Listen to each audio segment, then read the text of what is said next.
This session is basically on regulatory mechanisms for biological agri-inputs. So I'd like to request Dr. Ankita Pandey from PETA.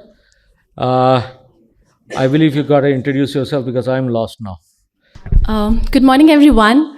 I am Dr. Ankita. I'm working as a science policy advisor with PETA India.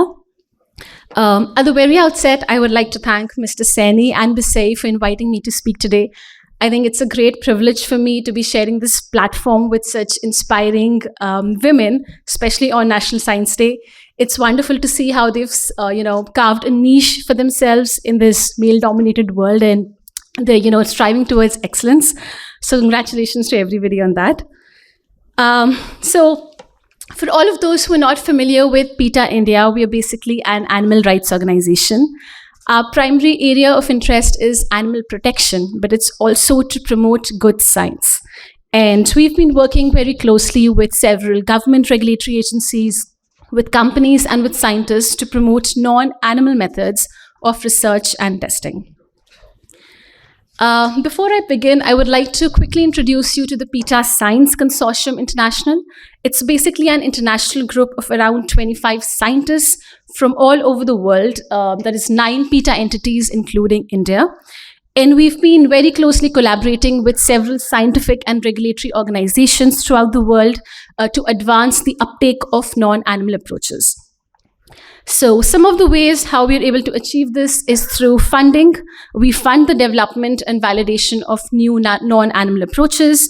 We organize a lot of trainings and workshops and webinars to create more awareness. We publish and present at conferences, and we also conduct a lot of retrospective reviews along with regulatory agencies that help shape guidance documents towards replacing and reducing the use of animals. So in my today's presentation, I would just be walking you through with what is wrong with the historical approach of toxicity testing that has been dependent on animals, why it's being currently challenged, what options do we have if not testing on animals. We'll also be discussing how regulatory agencies all around the world, they are changing their practices to align with these new technologies. What are the current challenges that we are facing with respect to the regulatory acceptance and implementation of these methods? And I'll just be, to conclude, I'll be sharing some insights into what could be useful future directions. So when we speak of toxicity assessment, these have largely remained based on a checklist of animal tests that have been traditionally been considered as a gold standard. But the issues with the scientific robustness of such methods, it's increasingly being evident in the last couple of decades. So taking a closer look at what the limitations of this historical approach is, animal tests, they are known to have poor reliability, poor reproducibility, they are cost and time intensive.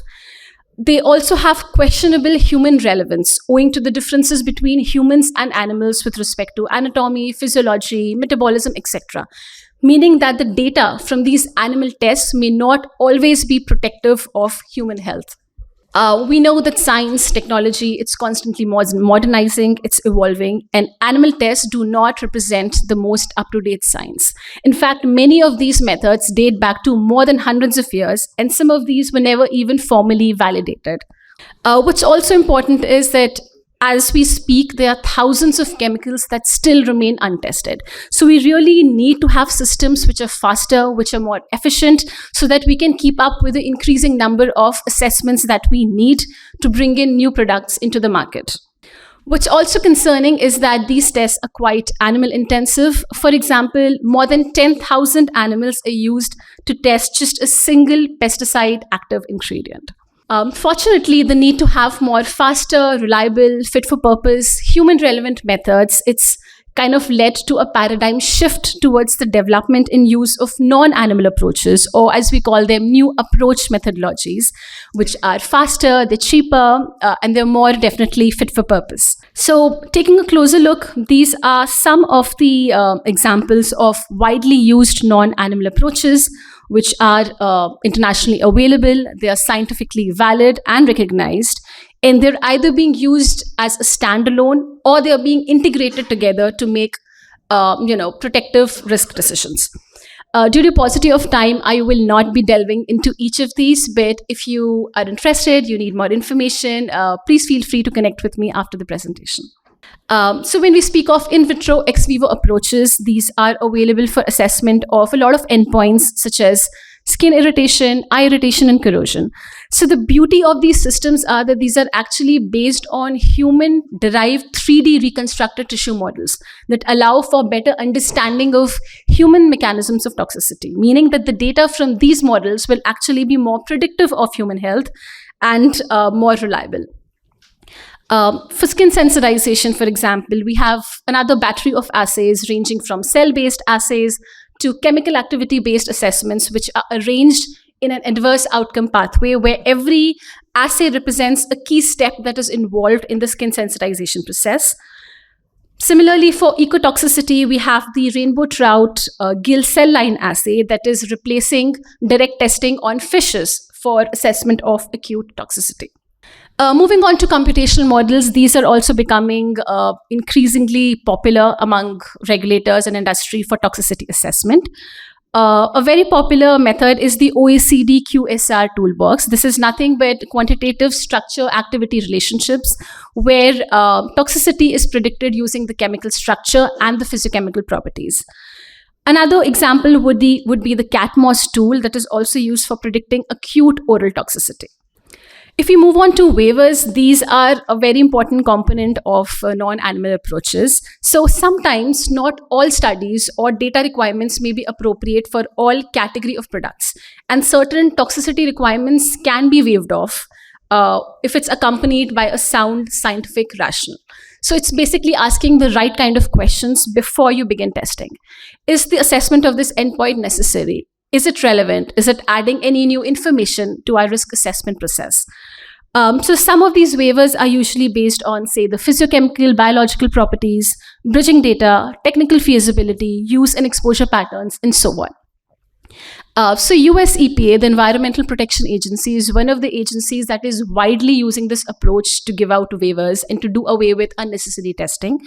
And as per their published study from 2012 to 2018, such waivers have saved as much as 300 million in study costs, 6 million on study review costs, in more than 2 lakh animals. So what I'm really trying to say here is that by doing away with unnecessary amount of testing, which is not adding any value to your risk assessment process, you're not just saving animal lives here, but you're allowing that your time, your resources, your money to be dedicated towards more relevant form of testing. If we take a look at the international landscape, we see regulatory agencies recognizing the importance of these non-animal approaches. In fact, the US EPA even has a work plan to phase out the use of animals without compromising protection to the human health and the environment. We've also seen a similar move from EFSA, the European Food Safety Authority, and more recently, Canada has also published its notice of intent to develop a strategy to replace and reduce the use of animals.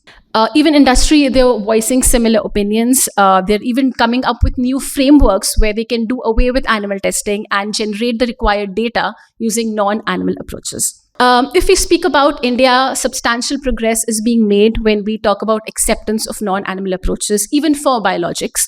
So for biopesticides, we have the 2023 guidance document by CIBRC, which allows waivers to be accepted based on a weight of evidence approach.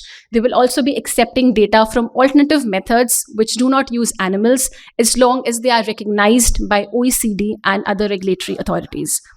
Similarly, the draft guidelines for biostimulants, they say that animal testing needs to be avoided wherever it is possible, and that existing information may be used, waivers will be considered, and scientifically valid in vitro methods can also be used.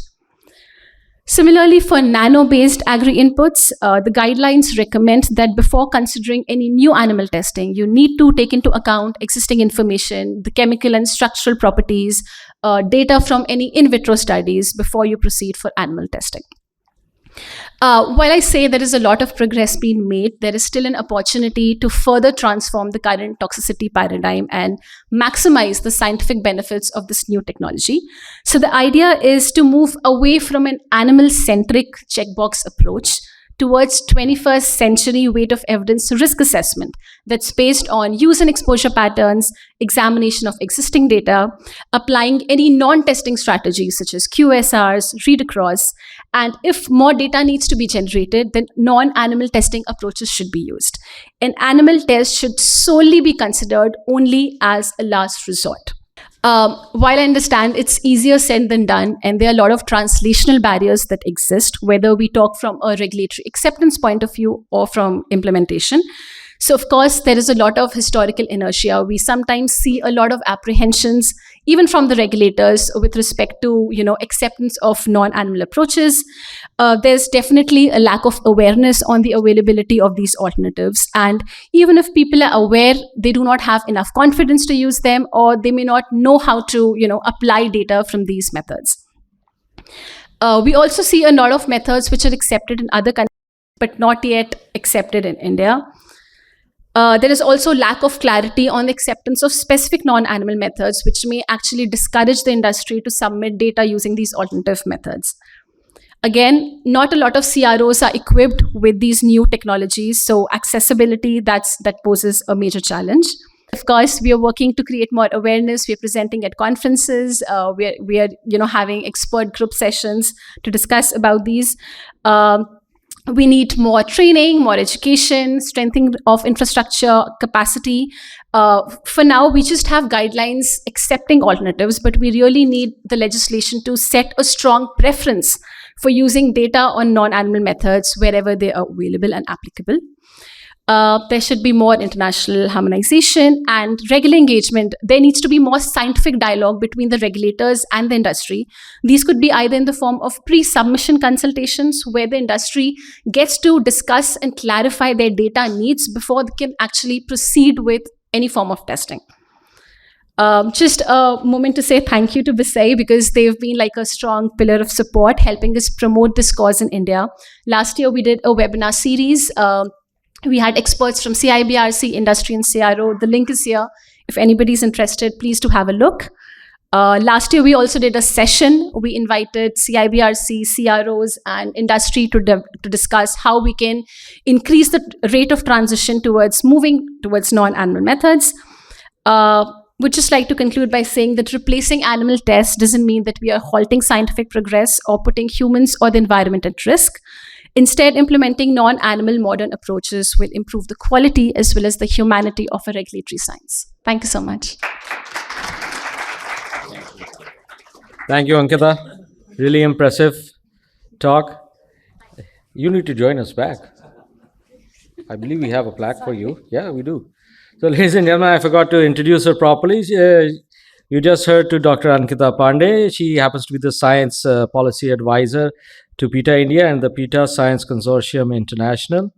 She has received a doctorate from CSIR, Indian Institute of Toxicological Research, in 2018, and is a recipient of the 2017 Tulsa Bai Educational Trust Award by the Indian Academy of Neurosciences, and has authored a book, Footprints of Toxicology in India. So if you ever have a chance, this book is worth reading. Thank you, Ankita, once again.